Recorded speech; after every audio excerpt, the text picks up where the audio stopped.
آپ پر سلام تھی۔ دوستو، جب تک انسان خود کو کچھ سمجھتا ہے، خود کو منواتا ہے، خود کو سجاتا ہے، سمجھ لینا کہ ابھی وہ کچھ بھی نہیں۔ جب خود کو منوانا چھوڑ دیا پھر وہ بہت کچھ ہے۔ اسی طرح جب ہم اپنے اندر دیکھتے ہیں تو ہماری اوقات، ہماری ذات ہمیں محسوس ہوتی ہے۔ جب ہم اس ذات کو دیکھتے ہیں جس نے یہ خلق کیا ہے مجھے، پھر اس ذات کو دیکھ کر اپنی ذات کوئی نہیں رہتی۔ جیسے سیانے لوگ اکثر کہا کرتے ہیں کہ میں ہوں کون، میں کون۔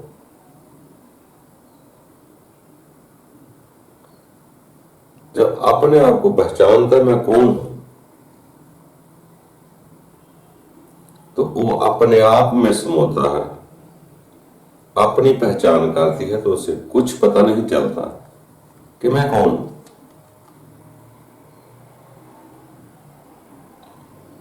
جب یہ پتہ چل جائے میں کون ہوں، پھر کچھ نہ کچھ ہوتا ہے۔ وہی کچھ ہوتا ہے جو پہلے کچھ نہیں ہوتا۔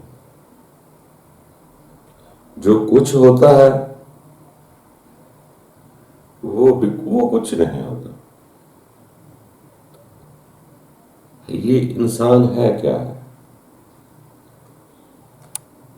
جیسے وہ اکثر پڑھنے میں آتا ہے، وہ ایک ذات ہے جو اندھیروں سے نکال کر روشنی کی طرف لے جاتی ہے۔ وہ رات کا اندھیرا نہیں ہے، یا سورج کی روشنی یا بلبوں کی روشنی نہیں ہے۔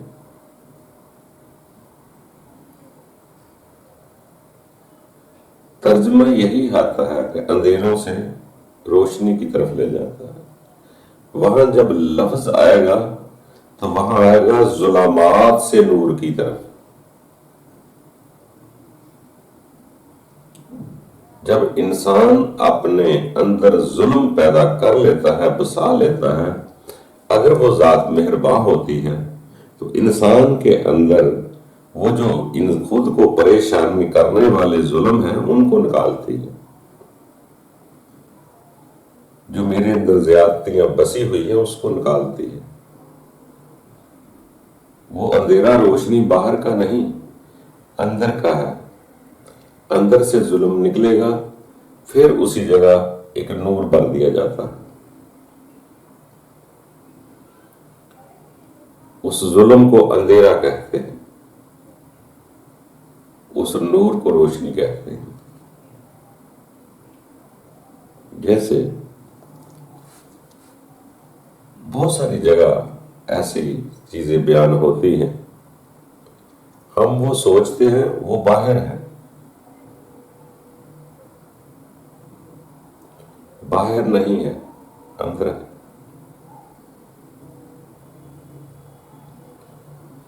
ہم جب باہر ہوتے ہیں، کسی کو پڑھتے ہیں، کسی کی کتاب پڑھتے ہیں، اس وقت ہمارے خیال میں یہ چیز آ سکتی ہے کہ میری کو عزت کرے، میری کو واہ واہ کرے۔ جب ہم خود کو پڑھیں گے پھر واہ واہ کی ضرورت نہیں ہوتی، پھر دنیا سے داد نہیں ہوتی، پھر انسان اپنے خدا کے ہاں عزت بنانا چاہتا ہے۔ دنیا سے عزت لینے کی ضرورت نہیں ہوتی، پھر اپنے خدا سے عزت لیتا ہے۔ اسی طرح انسان آگے بڑھتا ہوا جب غور و فکر کرتا ہے، تدبر کرتا ہے، تو پھر سوچتا ہے میں کون ہوں. جب تک ہے تب تک کچھ نہیں. جب خود کچھ نہیں پھر کچھ ہے. پھر وہ کچھ راز پہچان لیتا ہے. جیسے کسی بزرگ نے کہا، بولے اب میں ہوں کون؟ نام ہے موسیٰ نام فرعون، میں دس ہاں کون؟ جب خود کو دیکھتا ہے کہ میں کیا ہوں، کون ہوں، تو اس کو خود کے اندر ہی سب کچھ ملتا ہے کہ میں تو کچھ بھی نہیں. اصل تو وہ ذات ہے، وہ کبریائی ذات ہے جو سب کچھ ہے. میں تو ایک رپورٹ ہوں اس کا.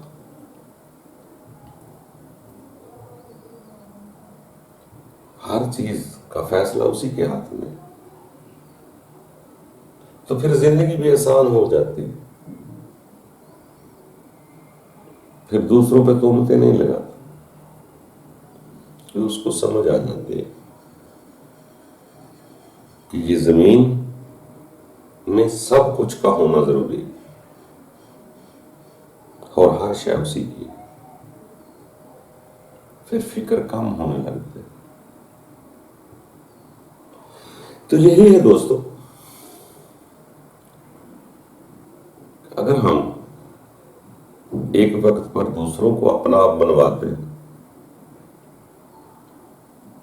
تو ایک وقت پر جا کر خود کو نہیں منواتے، خود خدا کو ماننے لگ جاتے ہیں.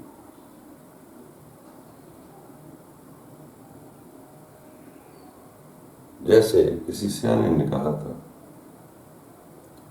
علم و بس کریں ہو یار.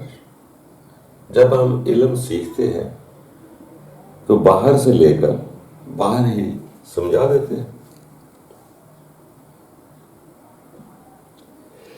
جب ہم بے بس ہو جاتے ہیں، بس کر دیتے ہیں کہ اب کوئی خواہش طلب نہیں، تو پھر انسان کے اندر وہ چیز پیدا ہوتی ہے. جب طلب چھوڑ دیتا ہے، بس کرتا جاتا ہے کہ مجھے کوئی صلہ نہیں چاہیے، کوئی جزا نہیں چاہیے، بس ڈیوٹی کر رہا ہوں کہ تو ہی لائق ہے، تو ہی عبادت کے لائق ہے، میرا حق بنتا تیرا فرما بردار رہا. جب سب کچھ ماننا چھوڑ دیتا ہے تو پھر اس بے بسی میں ایک عطا ہوتی ہے جو انسان کے اندر ایک تعلق پیدا کرتی ہے. روح کی وجہ سے اس کو تقویت ملتی ہے، مگر یہ اسے ہی پتا ہوتا ہے جس کو ملتی، اسے ہی سکون کا قلب ملتا ہے. قلب کو کوئی دوسرا نہیں دیکھ سکتا، اپنے قلب کو آپ خود دیکھ سکتے ہیں کہ مطمئن ہے، راضی ہے کہ نہیں.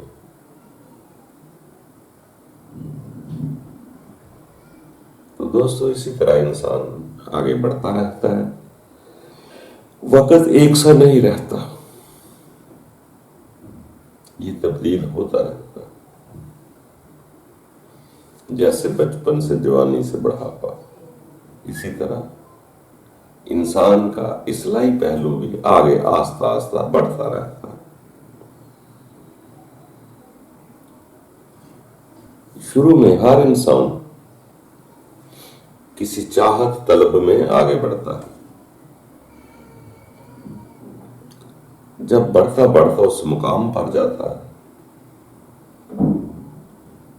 تو پھر کاوت چھوڑ دیتا ہے، پھر اسے عطا ہوتی ہے، پھر اسی دنیا میں ایک زندگی گزارتا ہے. پہلے اپنی چاہت تھی کچھ پانے کے لیے، آگے بڑھتا جاتا ہے. جب اس بلندی پر پہنچتا ہے تو پھر نیچے واپس آتا ہے. پھر وہ اپنے لیے نہیں آتا، وہ دوسروں کے لیے آتا،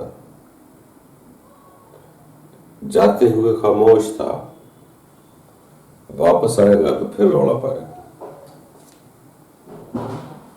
تو اسی طرح دوستو آگے بڑھتے رہنا چاہیے۔ اللہ تعالیٰ ہم سب کے لیے آسانیاں پیدا کرے۔ خوش رہا کرو، وقت رکتا نہیں، نہ عمر رکتی ہے، نہ شعور رکتا ہے، نہ ایمان کے درجے رکتے ہیں، یہ بڑھتے ہی رہتے۔ خوش رہو۔